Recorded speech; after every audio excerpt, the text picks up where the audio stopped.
সালাত, দুইটা কিন্তু একই জিনিস। কেউ নামাজ বলি, কেউ সালাত বলি। আরবিতে সালাত বলা হয় আর আমরা বাংলাতে নামাজ বলি। এই আজকে নামাজ ব্যাপার, নামাজের গুরুত্বপূর্ণ এবং কেন এত বেশি গুরুত্বপূর্ণ, কেন নামাজ আমরা পড়ি, কেন পড়তে হয়, এই ব্যাপারে আজকে যদি আল্লাহ সুবহানাহু ওয়া তাআলা তৌফিক দান করে কিছু কথা আপনাদের সামনে বলার জন্য চেষ্টা করব। ওমা তৌফিক ইল্লা বিল্লাহ। নামাজ মুমিনের পরিচয় এবং কাফের এবং মুমিনের পরিচয় হচ্ছে নামাজ। মুমিন নামাজ পড়ে, কাফের নামাজ পড়ে না।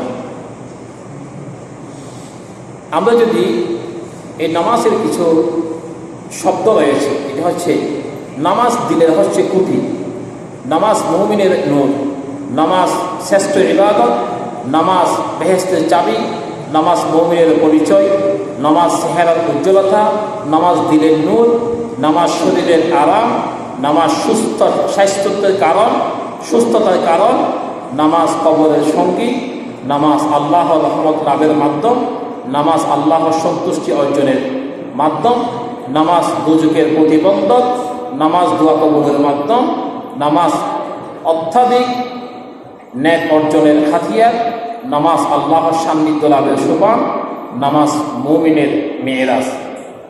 এই 17টি জিনিস আমাদের কাছে আমরা পেলাম যে নামাজ পড়লে 17টি লাভ হয়। এই 17টি জিনিস নামাজ পড়লে এই শরীর থেকে, এই চেহারা থেকে, হাত থেকে, পায়ের থেকে নূর দেখতে পাই। নামাজি ব্যক্তি থেকে যেটা পাওয়া যায় সেটা বেনামাজি থেকে পাওয়া যায় না। নামাজি ইন্তেকাল করলে তার চেহারাতে একটি নূর চমকায়, আর এটা অমুসলমান এবং বেনামাজির কাছ থেকে পাওয়া যায় না। এই জন্য নামাজ হচ্ছে শ্রেষ্ঠ ইবাদত, নামাজ হচ্ছে দিনের কুটি। এই কুটি না থাকলে, যেমন ফিরিয়ার না থাকলে এই সাপ থাকে না, নামাজ না পড়লে তার কাছে কোনো দিন থাকে না, জীবন থাকে না। এই জন্য এত বড় আসমান জমিনকে আল্লাহ রেখেছেন, একটা কুটিও দেয় নাই, একটা ফিরিয়ার দেয় নাই, কিচ্ছু দেয় নাই। আল্লাহ তাআলা বললেন, এই ফেরেশতা, তোমরা এই সমস্ত দুনিয়াটাকে আমি কুদরতের হাতে রেখে দিয়েছি বান্দাদেরকে ইবাদত করার জন্য, গোলামি করার জন্য, দুনিয়াতে সুন্দরভাবে ঘুমানোর জন্য। সুবহানাল্লাহ। এখন নামাজ এত শ্রেষ্ঠ হলো কেন? তার কিছু কারণ আছে। সেটা হচ্ছে যিনি রজ্জাক বলতে যিনি আমাদেরকে রিজিক দান করে, যিনি আমাদেরকে লালন পালন করে, যিনি আমাদেরকে খাওয়ায়, যিনি আমাদেরকে চলাফেরা করার জন্য শক্তি দেয়।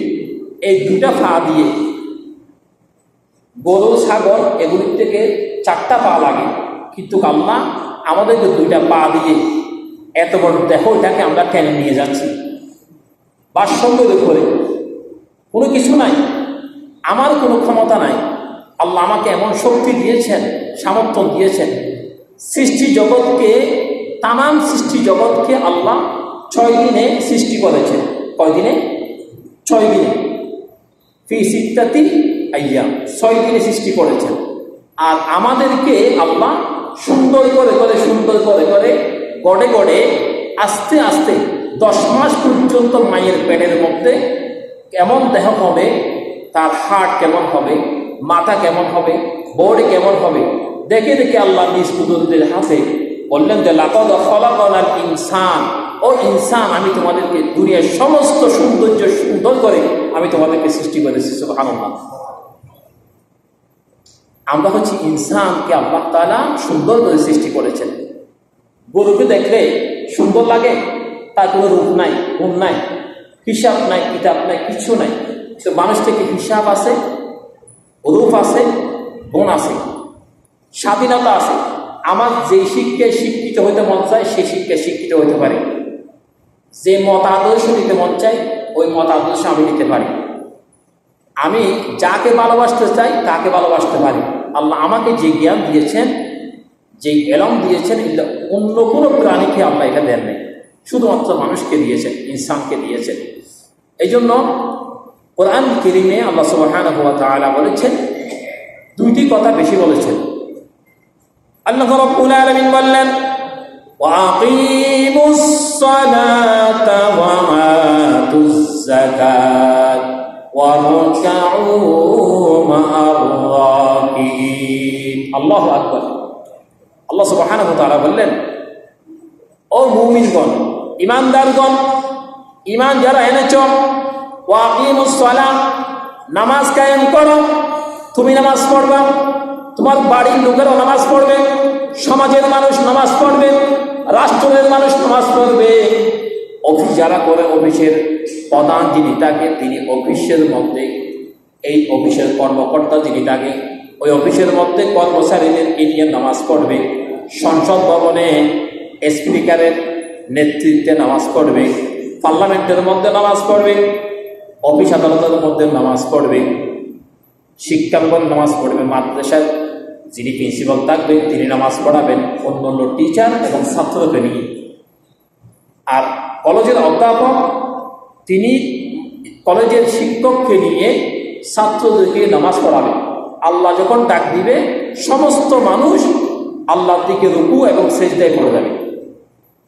এখন আল্লাহ বলছে, রুকু এবং সেজদা তোমরা আমাকে অবনীত করো, 5 বার করো, এবং সাথে সাথে হচ্ছে যাকাত দাও।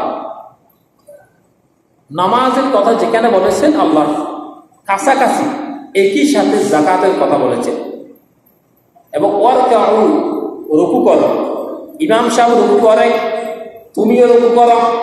ইমাম সাহেব সেজদায় যায়, প্রথম কাতার, দ্বিতীয় কাতার, তৃতীয় কাতার, 10 কাতার নয়, লক্ষ কোটি কাতারও যদি হয়ে থাকে, ইমাম একজন হয়ে নামাজ আদায় করে না। একজন ইমাম হয়ে নামাজ আদায় করে না। মসজিদে কারোর জন্য জায়গা রাখা নিষেধ করেছে। আর মসজিদের মধ্যে আমরা যেভাবে মুরগির মতো করে, ছাগলের মতো করে, গরুর মতো করে, চতুষ্পুর জন্তুর মতো করে মাটির মধ্যে একেবারে লুটে না বসার জন্য বলেছেন, যখন সেজদা করি তখন। আবার আরেকটি বলেছেন, যখন তোমরা মসজিদটা একদিকে জায়গা রাখবা না, অপর দিকে লুটে পড়বা না।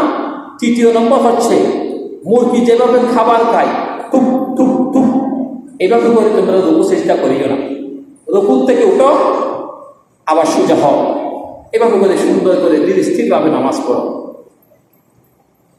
অন্য একটি আয়াতের মধ্যে আল্লাহ রাব্বুল আলামিন বললেন, ওয়াজাহিদু ফিল্লাহি হাক্কা জিহাদিহি ওয়াজতাবাকুম ওয়ামা জাআলা আলাইকুম ফিদ্দীনি মিন হারাজ।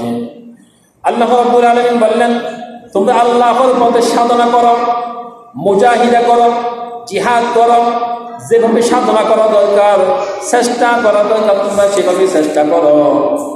তোমাদেরকে আল্লাহ রাব্বুল আলামিন একটি মনোনীত ধর্ম দিয়েছেন, ইসলাম দিয়েছেন, যে ইসলামের ব্যাপারে তোমাদেরকে কোনো সংকীর্ণতা দেয় নাই, কোনো কমতি দেয় নাই। যে ইসলাম দিয়েছেন, ইসলাম তাকে সম্পূর্ণরূপে যা কিছু একজন মানুষের প্রয়োজন সমস্ত কিছু দিয়েছেন। সুবহানাল্লাহ। একজন মানুষের যা প্রয়োজন সমস্ত কিছু দিয়েছেন। আল্লাহ দেয় নাই এমন কোনো কিছু বাকি রাখে নাই। রাসূল কারীম সাল্লাল্লাহু আলাইহি ওয়াসাল্লাম ইরশাদ করেছেন, as-salatu ইমাদুদ্দিন, নামাজ দিনের স্তম্ভ, নামাজ দিনের খুঁটি। যে বান্দা নামাজ পড়বে তার কাছে দিন আছে, যে নামাজ পড়বে না তার কাছে দিন নাই। যে দিনটাকে ধ্বংস করে ফেললো, দিনটাকে নষ্ট করে ফেললো। নামাজ পড়লে দিন থাকে, তার কাছে ইসলাম থাকে, তার কাছে শরীয়ত থাকে। আর নামাজ না পড়লে তার কাছে কিছু থাকে না।